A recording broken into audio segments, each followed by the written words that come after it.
तो voice of mountain के अपने सभी दर्शकों को मैं आज एक रूबरू कराना चाहता हूँ कि एक ऐसी हस्ती से जो पूर्व इनकम टैक्स रिटायर्ड ऑफिसर हैं उत्तराखंड के। और रिटायर्ड होने के बाद अमूमन लोग अपने गांव घर और अपनी निजी ज़िंदगी को जीते हैं, लेकिन एक ऐसे इंसान से मुलाकात करवाना चाहता हूँ जो सेवानिवृत्ति के बाद भी उत्तराखंड के जन मुद्दों को लेकर काफ़ी सक्रिय है। लगातार शासन प्रशासन से और जो गवर्नमेंट डिपार्टमेंट्स हैं उनके साथ पत्राचार करके अपने सजेशंस, अपने जो भी उपयोगी सुझाव होते हैं, ठोस सुझाव होते हैं, उनको केंद्र सरकार के स्तर पर, राज्य सरकार के स्तर पर और बहुत जगह सेंट्रल गवर्नमेंट ने उनके सुझावों पर काम करना भी शुरू किया है। इसको लेकर हम सभी उत्तराखंड को बहुत खुशी होती है कि ऐसे इंसान एक्टिवली काम कर रहा है अपने अपने फील्ड में। खासकर उत्तराखंड का जो कल्चर है, सोशल इकोनॉमिक कल्चर है, उसको लेकर भी सर एक्टिवली काम कर रहे हैं। और ये आप देख सकते हैं उनकी लाइब्रेरी भी बनी हुई है जहाँ पर वो लगातार ये सब काम करते हैं। फाइल्स आप दिखाना चाहूँगा मैं आपको। पहले तो सर मैं आपसे ये जानना चाहता हूँ कि इस उम्र में भी इतना उत्साह और खासकर उत्तराखंड के इन मुद्दों को लेकर, जल जीवन जंगल के मुद्दों को लेकर के इतनी ऊर्जा कहाँ से आती है? बस 16 साल की उम्र से नौकरी करते रहे, करीब 45 साल नौकरी की। उसके बाद जो ये शुरू से बचपन से ये काम करने की आदत थी, चाहे पहाड़ में रहे हों, चाहे पढ़ाई के टाइम पे दिल्ली में रहे हों, चाहे नौकरी पेशे में रहे, तो ऊर्जा आज भी बना के रखी हुई है। हाँ, बहुत बढ़िया सर। सर आप तो वैसे बहुत अच्छे तरीके से काम कर रहे हैं, बहुत एक्टिवली भी कर रहे हैं। मेरे जहन में खासकर हम जैसे ये जो यूथ है वो जानना चाहते हैं आप जैसे लोगों से कि कुछ मुद्दे हैं उत्तराखंड में जो काफ़ी, जिन पर काम हो तो उत्तराखंड की इकोनॉमी बदल सकती है, उत्तराखंड कल्चर बदल सकता है। पहला जो मेरा प्रश्न था कि चकबंदी को लेकर जो लैंड कंसोलिडेशन का मामला है, कि हम लोग 5th शेड्यूल, भू कानून, ये सब कर रहे हैं, लेकिन हम लोग कैसे अपनी जो पारंपरिक खेती है उसको कमर्शलाइज करें, और इसको लेकर चकबंदी एक जरिया हो सकता है। तो इस पर आपके क्या पॉइंट ऑफ व्यू है? हाँ, चकबंदी तो हमारी बहुत पुरानी मांग है। जब तक मेरा ख्याल है 60-70 साल से हम चकबंदी की आस लगाए बैठे हुए हैं, परंतु चकबंदी हो नहीं पा रही है। और चकबंदी में हालांकि सभी लोग लगे कि चकबंदी होनी चाहिए, चकबंदी होनी चाहिए। और पिछली बार जो है 3 गांव के लिए भी सरकार ने बोला था 2020 के आसपास के 3 गांव में हमने चकबंदी कर दी है। एक आपका ओणी गांव था सुबोध उनियाल जी का, दूसरा गांव जो है अपने मुख्यमंत्री जो यूपी के थे उनका गांव था, तीसरा त्रिवेंद्र सिंह रावत जी का गांव था।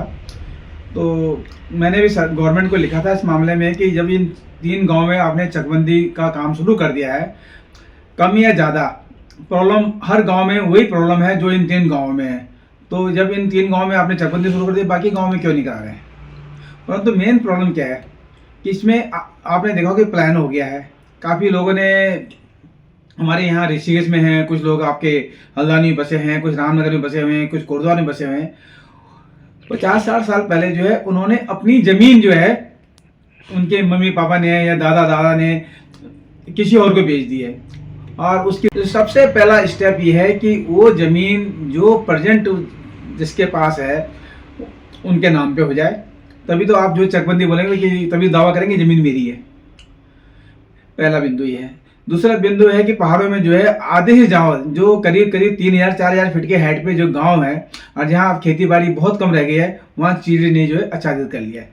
जब तक आप चीड़ के लिए जो है काटने के लिए जो है किसानों को जो है खुली छूट नहीं देंगे, तो तब तक जो है चीड़ वाले पेड़ कौन अदला बदली करेंगे, कौन चकबंदी में लेगा। और तीसरी बात है कि हमारे यहाँ छोटी छोटी जोत है, आपसी सामंजस्य बहुत जरूरी है और इसको बनाना जो है वो गवर्नमेंट का काम है। इसके लिए जो है गांव में या ब्लॉक स्तर पे या क्षेत्र पंचायत स्तर पे एक प्रकोष्ठ गठित करें जिससे कि वो चकबंदी का काम जो है तेजी से कर सके। और सबसे पहले जो है हमारे का जो भू रिकॉर्ड है वो ठीक कराना पड़ेगा, जो अभिलेख भू सत्यापन जो है। हाँ। और इसको लेकर सिक्किम में बहुत अच्छा काम हुआ क्योंकि वहाँ पे भी सीढ़ीदार खेती होती है, लेकिन उन लोगों ने ऑर्गेनिक जो कल्टीवेशन है बहुत अच्छे तरीके से सफल हुआ वहाँ पर। उत्तराखंड के परिप्रेक्ष्य में इस चीज़ को किस रूप में देखते हैं आप? वहाँ पर ऑर्गेनिक खेती का काफ़ी सिक्किम के बारे में हम नाम सुनते हैं। अभी वहाँ पर काली हल्दी है, कई चीज़ें हैं। उत्तराखंड में सबसे बड़ी प्रॉब्लम है कि मेला और रेला। मेला रेला है कि जब कोई अधिकारी जो है गांव में जाता है उसके साथ 15-20 लोग और साथ चले जाते हैं, वो खाली वहाँ पर जो है लोगों की शिकायतें वगैरह सुन लेते हैं और उसके बारे में जो है काम कुछ भी नहीं होता है। दूसरी बात है कि जैसे कि अभी हमारे यहाँ कुछ ओरिगेनो लगाया, कुछ अभी रोजमेरी का काम किया है, कुछ टेमुर का काम किया है और कुछ आपका तेज पत्ते का काम हमारे पहाड़ों में किया है। परंतु यहाँ पर जो संस्थाएं हैं, जो सरकारी विभाग है, एक बार जाता है, उनको बताता है कि इसको जो गड्ढे करने हैं, इसको ऐसा इसको लगाना है, उसके बाद वो 6 महीने साल भर तक जो है वो लापता हो जाते हैं। तो मेरा ये कहने का मतलब है कि यदि उत्तराखंड में इस तरह की खेती आपको शुरू करनी है तो जब तक एक नकदी फसल, मतलब एक पूरा प्रोसेस फसल का पूरा नहीं होता, तब तक जो है हर 15 दिन में, हर 20 दिन में, 1 महीने में जो है जो इसके एक्सपर्ट है उनको, किसानों को बराबर ट्रेनिंग देनी चाहिए, खेतों में देनी चाहिए। और मैंने अभी पहाड़ों में देखा, मैं पिछले 6-7 साल से रिटायर हुआ, पहाड़ों में जाता रहता हूँ, ऐसी जगह पे जो है पौधे लगाए गए हैं, ऐसी जगह रोजमेरी लगाई कि उसकी भूमि की जो मिट्टी होती है, मिट्टी की जांच तक नहीं की गई है। और जांच न करने की वजह से बाद में जब वो फसल खराब हो गई है, कह रहे यार यहाँ तो हो ही नहीं सकती थी। जब बाद में करते पहले क्यों नहीं जांच करते हैं, तो मिट्टी की जांच भी नहीं हो पा रही है। सर एक एडिशनल चीज़ मैं आपसे जानना चाहूँगा, हम जैसे यूथ हैं जो आजकल मतलब नहीं सोचते हैं ज़्यादा कल्चर, इकोनॉमिक्स, सस्टेनेबिलिटी, आप क्या सजेशन देना चाहेंगे, 2 सुझाव जो आप आजकल के युवाओं को देना चाहेंगे कि पढ़ाई के साथ साथ अपने सामाजिक और आर्थिक पर्यावरण को आप किस तरह से मेंटेन कर सकते हैं और एक सस्टेनेबल इकोनॉमी, सस्टेनेबल प्रैक्टिसेस उसको लेकर, ताकि हमारी दिनचर्या जो भारत सरकार का लाइफ प्रोग्राम भी था, उसका भी उद्देश्य ये, लेकिन एक जागरूक नागरिक होने के नाते, वरिष्ठ नागरिक होने के नाते क्या सुझाव देना चाहेंगे आप उत्तराखंड के उस यूथ को जो अपने सोशल इकोनॉमिक कल्चर को भी प्रिवेंट करे? देखो, उत्तराखंड के जो यूथ हैं, हम लोग इकोनॉमिकली इतने स्ट्रॉन्ग नहीं है कि हम जो है कोई इंडिपेंडेंट काम खुद कर सकें। हमें जो है सरकार जो राज्य सहायता होती है या राज्य सहयोग जो होता है, साथ में जो है गवर्नमेंट प्रेक्षण वगैरह देती रहती है, उस पर हमें बहुत कुछ निर्भर रहना पड़ता है। एक छोटा सा एग्जाम्पल है, यदि पहाड़ों के जो लड़के जो कम पढ़े लिखे लोग हैं, कुछ होटल में चले जाते हैं, कुछ गांव में रहते हैं, कुछ दिल्ली, देहरादून, ऋषिकेश आके बर्तन धोने शुरू कर देते हैं, तो ऐसे कम पढ़े लिखे लोगों के लिए जैसे कि वहाँ सैलून काम है, सैलून काम को गवर्नमेंट को लाना चाहिए, गवर्नमेंट को प्रशिक्षण देना चाहिए। और जो भी उसमें जैसे कि जो कुर्सियाँ होती है, जो वहाँ पर इंफ्रास्ट्रक्चर होते हैं, जब एक किसान को जो 80% तक जो आप सहायता देते हैं, इनको देने में क्या दिक्कत है। दूसरी बात है कि अब गांव में जो बैल वगैरह नहीं है, ज़्यादातर जो है वो कृषि यंत्र वगैरह से हम काम करते हैं, तो कृषि यंत्र यदि हमारा खराब हो गया तो ऐसे फंड फेंक देना या इंतजार करते रहते हैं कि जिसने सप्लाई किया तो कब आएगा, कब ठीक करेगा, ऐसे हमारे सारे काम रुक जाते हैं। तो क्यों ना क्षेत्र पंचायत स्तर से कुछ लड़कों को जो है, जो कंपनियां सप्लाई करती है, उनके भी हमने ट्रेनिंग सेंटर होते हैं, उन लोगों को ट्रेनिंग जो गवर्नमेंट दिलाए, हाँ, कुछ फैब्रिकेशन का काम कराए। तो सबसे पहले ये है कि जब हमारा उत्तराखंड बना था, 2000 उत्तराखंड में बना था, किसी सरकार ने ये आइडेंटिफाई करने की कोशिश नहीं की और आज भी कोशिश नहीं की कि पहाड़ों में जो यूथ लोग हैं, उनको यूथ को पहाड़ में कैसे रख सके और उनके लिए क्या क्या काम जो है सुटेबल हो सकता है, उसके बारे में कोई लिस्ट जो है अधिसूचित नहीं की गई है। बिल्कुल सर।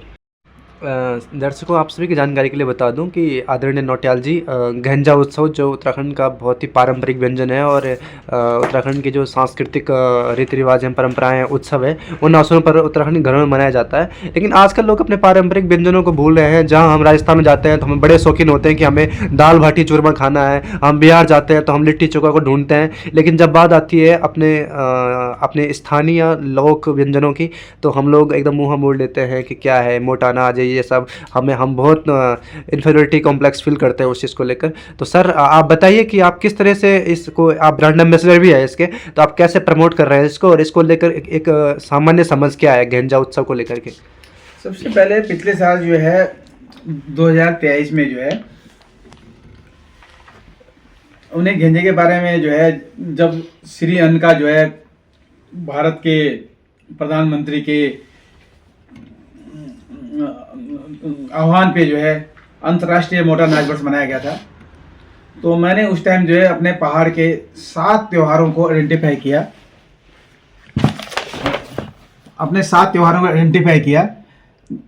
कि कौन से त्योहार जो है श्री अन्न को अर्थात मोटे अनाज को समर्पित है। हाँ। तो उसमें जो है गहंजा जो है मेरे एरिया जो डुंगमंदार में और मेरे ऊपर की जितने भी हमारी पहाड़ की बेल्ट जो 2000-3000 फीट पे हाइट पे है, करीब टेहरी और उत्तरकाशी में 700 गांव में ये मनाया जाता है। तो मैंने सबसे पहले दिमाग में गहंजा आया और मैंने ही 1 जनवरी 2023 को जो अंतर्राष्ट्रीय मोटर अनाज वर्ष हुआ, तो मैंने 2 तारीख को जो है इसको जो है ईमेल कर दिया था कि हमारे यहाँ गहंजा उत्सव होता है और इसमें गेंजा उत्सव में जो मोटा अनाज यूज होता है, जिसमें कि आपका चीणा हुई, आपके कोदू, कौड़ी, झंगोरू और आपके कणका, मक्का वगैरह 7-8 अनाज होते हैं जो सतनाजा इसको कहते हैं। सतनाजा का आटे का पीस के जो है हम लोग उसको गेंजा मनाते हैं। और ये गेंजा जो है जो अपने जो मकर संक्रांति होती है उससे पहले जो है 2 दिन पहले मनाते हैं और उसको हम पूस के महीने का गेंजा कहते हैं। और एक हमारी ये परंपरा थी कि पूस के महीने और चैत के महीने जो ध्यानियाँ होती है, जो हमारी फूफू होती है, भुलियाँ होती है, दीदियाँ होती है, उनको हम मैं साल में 2 बार जरूर बुलाते थे, जिसमें एक पूस का गेंजा होता था और एक चैत के महीने जो नाच दे मैंने जगह होता उसमें ये लोग आते थे। तो मैंने गेंजे के बारे में जो है काफ़ी गवर्नमेंट को भी लिखा।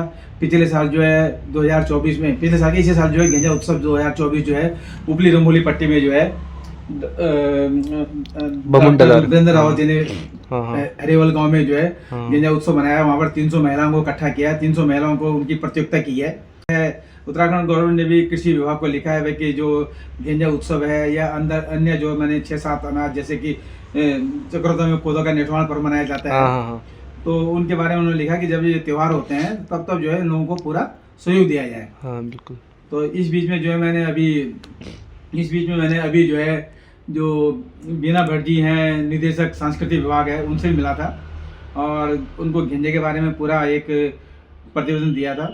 साथ में अभी हमारे यहाँ 12 जनवरी 2025 को जो है जो प्रवासी उत्तराखंडी हैं जो विदेशों में रह रहे हैं, 7 समुद्र पार रहे हैं, उनका एक सम्मेलन का आयोजन जो है देहरादून में हो रहा है। और लकली जो है संयोग से जो है उस दिन जो है गेंजा त्यौहार भी है। तो मैंने गवर्नमेंट से भी निवेदन किया है कि आप जो है एक इनके साथ जो है शाम के टाइम पे जो है गेंजा उत्सव भी इनके साथ मनाया जाए। हाँ मनाया जाए।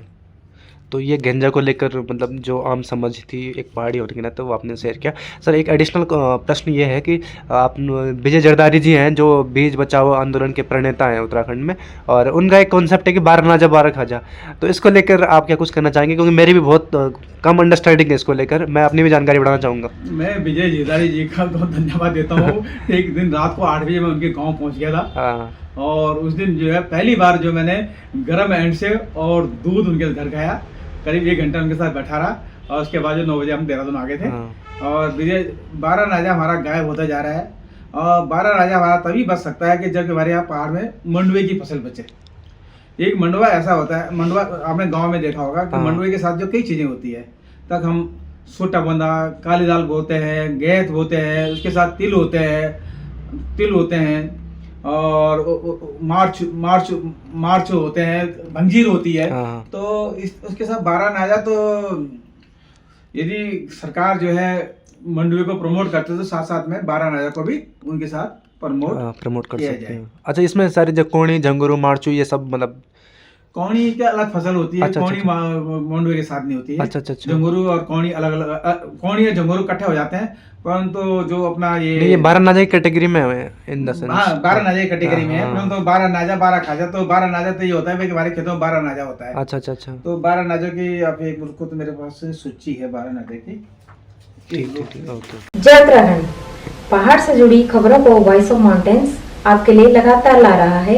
यदि आपने हमारा चैनल अभी तक सब्सक्राइब नहीं किया तो प्लीज सब्सक्राइब कीजिए, घंटी बजाइए, शेयर कीजिए, कमेंट्स कीजिए और लाइक जरूर कीजिए।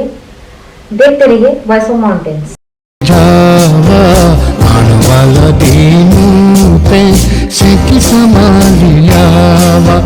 ए जावा